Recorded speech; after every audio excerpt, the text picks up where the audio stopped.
Good evening, one and all. Myself, Dr. Ramesh Chandra. Uh, Moving to all this corona pandemic and everything, Department of Pharmacology have decided to take online classes. So our HOD sir, Dr. Rajdev sir, with his support, we have started taking online classes. And today's class is my class for today's topic. Topic for today's class is chemotherapy of helminthes, part 1. So part 1 I'll be taking, and part 2 will be taken by Dr. Srirao sir in a day or so.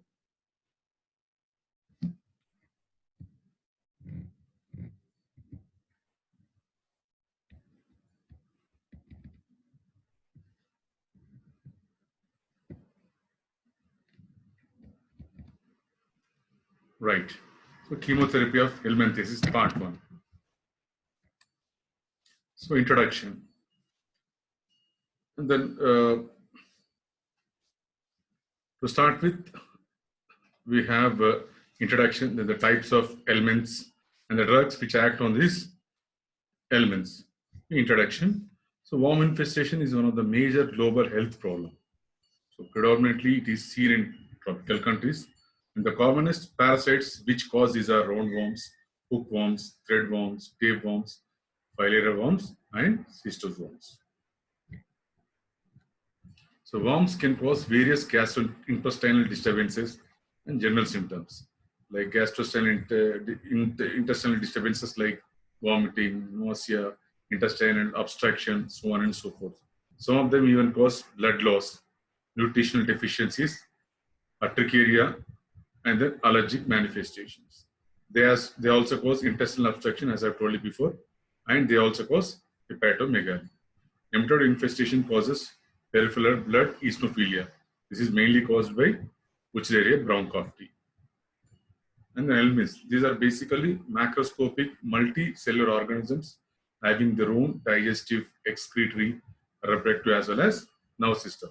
So these are basically macroscopic organisms. They are multicellular. They have their own digestive, excretory, reproductive as well as nervous system. So elements are of two types. They are round-bodied worms, otherwise called as nematodes, and then we have flatworms. So they are divided into flukes as well as tapeworms. Flukes are called as trematodes, and tapeworms are called as cystodes. So as I told you, helminthes are divided into two types: phylum Nematihelminthes, otherwise called as round-bodied worms, and then phylum Platyhelminthes, otherwise called as flat-bodied worms. So Nematihelminths include roundworms such as Ascaris lumbricoides, hookworm, Ankylostoma duodenale, whipworm, Trichura, threadworm, strongyloids, Sterocoralis, and then pinworms, Enterobius vermicularis, filarial worm, otherwise called as Wuchereria bronchiectasis, or Brugia malayi, which causes onchocerciasis, and then guinea worms, Rhacunculus medinensis. And platyhelminthes, as I've told you, there are two types: trematodes, that is flukes, and then cystodes, tapeworms. So trematodes includes blood flukes, liver flukes, lung flukes, and then cystodes includes beef tapeworm, otherwise called as Taenia saginata, pork tapeworm, otherwise called as Taenia solium, and then fish tapeworm, Diphyllobothrium latum, and then draft tapeworm, Hymenalepsis nana. So most of these nematodes are found primarily in the intestine, where they attach to the mucosa. So these nematodes, as I've told you, they're basically found in the intestine, and they get attached to the mucosa and feed on host blood as well as tissue fluid. They cause many symptoms, and the symptoms are manifested as vague abdominal pain. Sometimes they may also cause diarrhea, and pruritus is the commonest manifestation of these nematodes, because pruritus is caused by the death of these pathogens which release proteins. And then they also cause severe anemia, because they cause blood loss leading to severe anemia. The filarial worms differ from other nematodes and are thread-like and are found in blood, tissues, and lymphatics. So filarial worms, they basically infest the tissues and the lymphatics, and they cause elephantiasis. The infected larva of the filarial form enter into the body either by the bite of a infected fly or a mosquito. The larvae then enter into the lymphatics and lymph nodes, causing eosinophilia and lymphadenitis. That is, they cause rise in fever. Apart from this, they also cause eosinophilia and lymphadenitis. Chronic infestation may cause elephantiasis. That is, the legs become, there will be elephantiasis. The legs become big, and this is the main consequence of lymphatic obstruction. In filarial worms, if the filarial worms migrate to other subcutaneous tissues, they may produce nodules and blindness. So this is called as onchocerciasis. Trematodes are basically hermaphroditic, non-segmented, flattened helminths. So they are basically hermaphrodites because they have both the sex, male and female, non-segmented and flattened worms. They enter into the host either through ingestion of food or vegetables or fish or through skin penetration. So after ingestion, the trematodes which mature in the intestinal tract are called as intestinal flukes.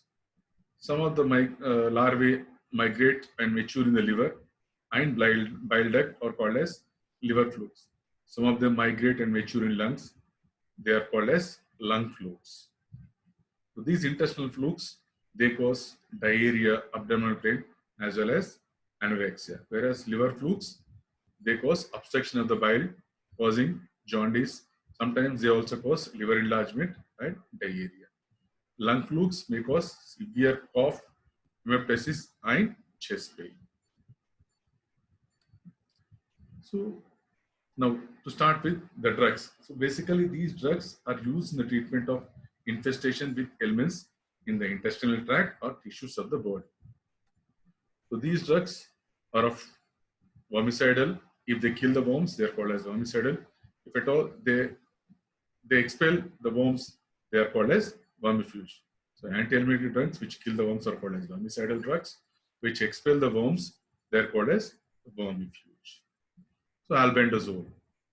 So this is one of the important drugs in treatment of these ailments. It belongs to the group called as benzimidazole.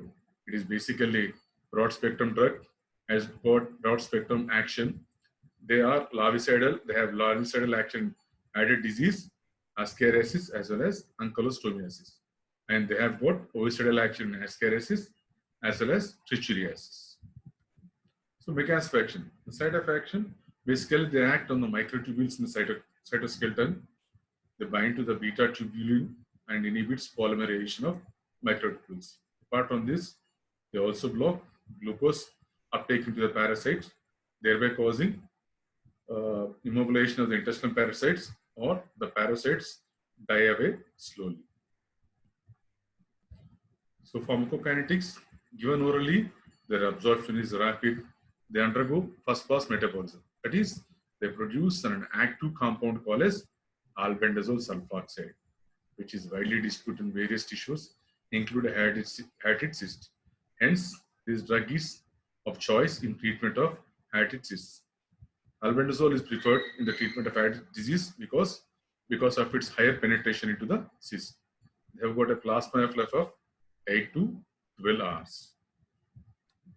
Adverse reactions. The adverse reactions are mild and well tolerated.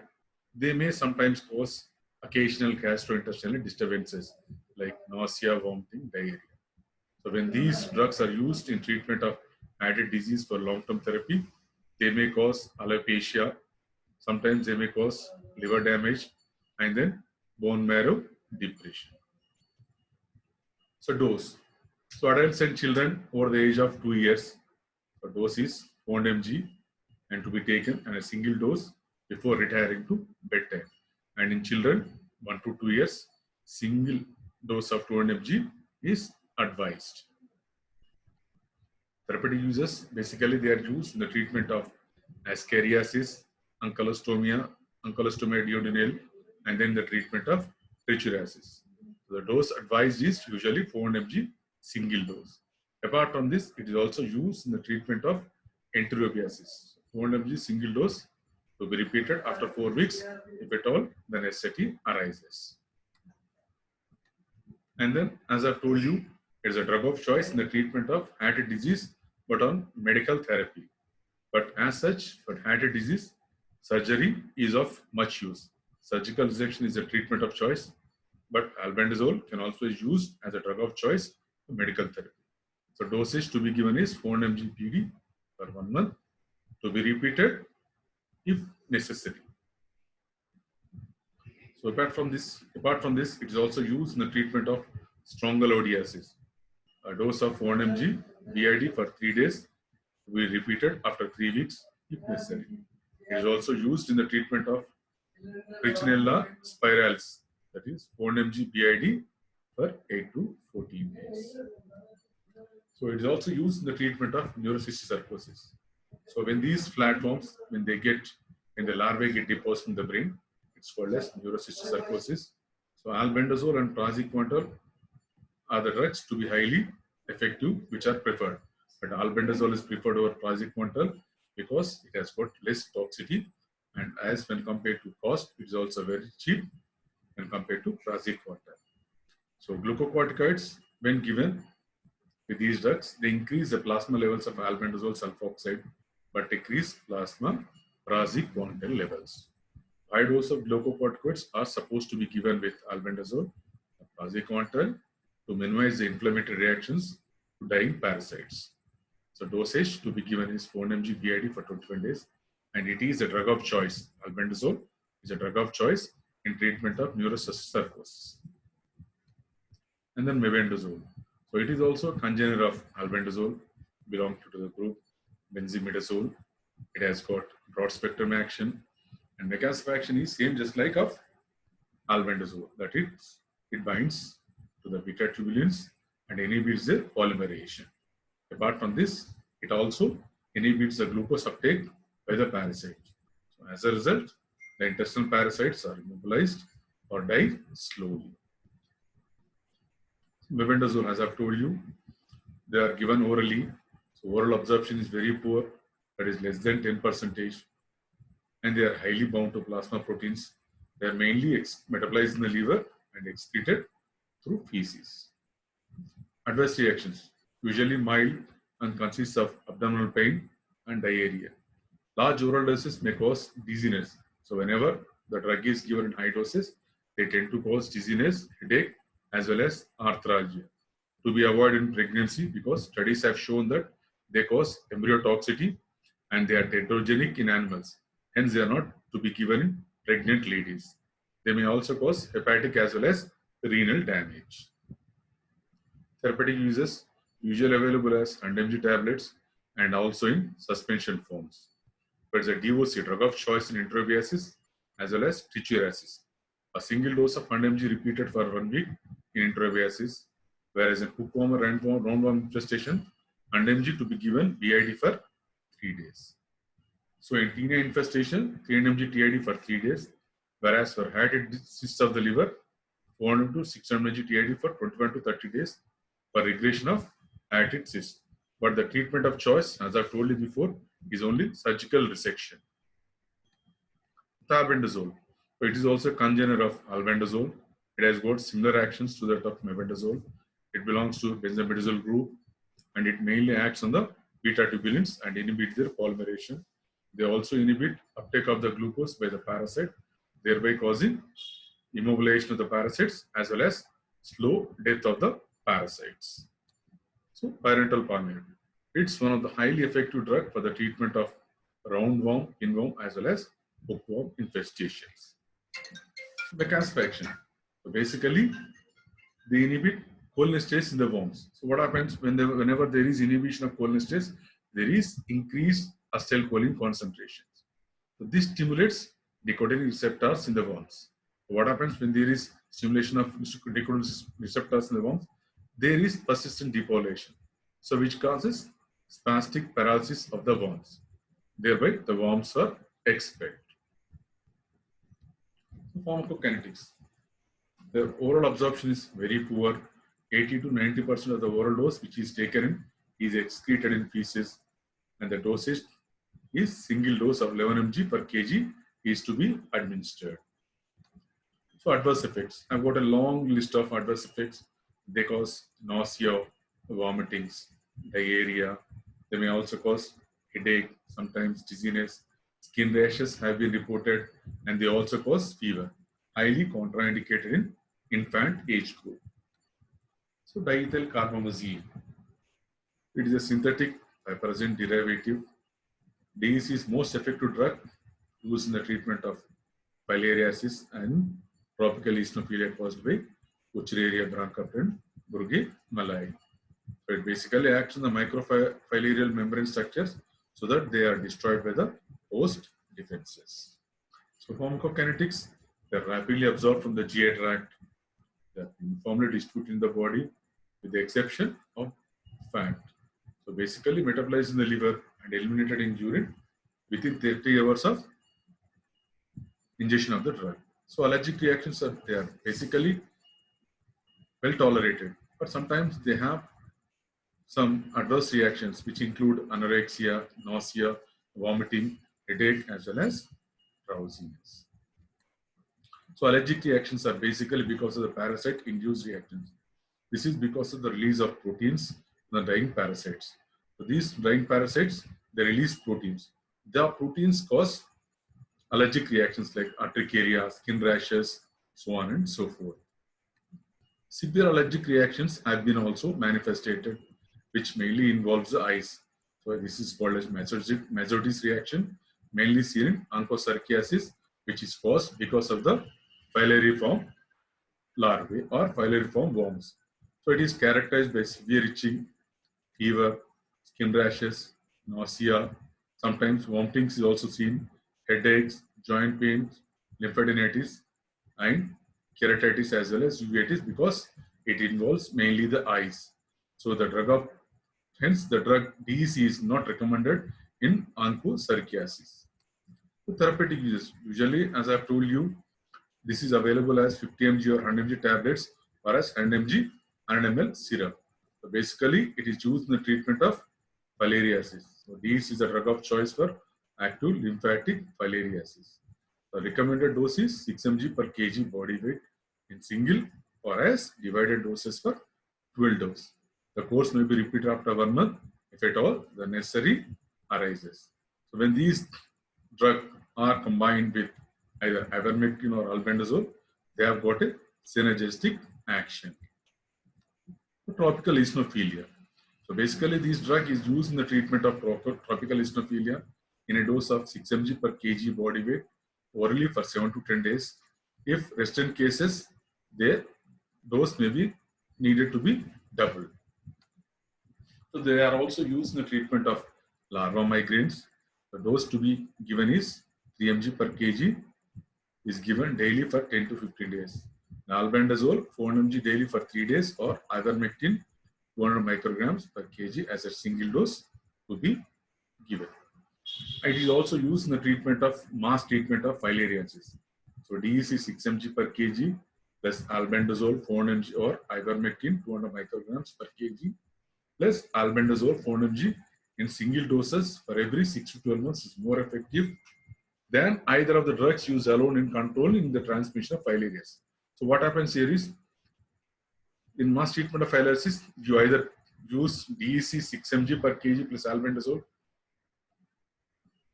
400 mg or ivermectin 200 micrograms per kg plus albendazole.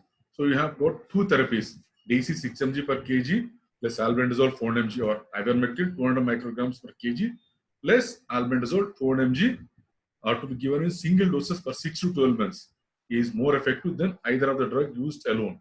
So single drug combination should never be given, to be given in combination only, because combination has got synergistic action and can be used in eradication of mass treatment of filariasis. So it is also used in the treatment of Manzoniiliasis infection, otherwise called as minor filariasis. So long-term doxycycline 200 mg daily for 6 weeks has been advocated and is highly effective in treatment of Manzoniiliasis infection. So thank you. So before I conclude my class, I would like to thank my Professor and HOD, Dr. Rajdev sir, as well as my other professors or associate professors and my colleagues for giving me this opportunity and for raising my hopes or to helping me to carry out this class. Without their support, I wouldn't have done this. But last but not least, before I leave the session, stay home, stay safe, don't roam here and there, don't make your, don't quarrel at home, stay with your parents, don't go out for, for chuma like that. Read because you have a lot of tasks ahead of you. We are taking so much of pain in taking these classes. So it's now your part to sit at home, study, and you may have an internal afterwards. But then your duty is to sit at home, help your parents, study well. Thank you.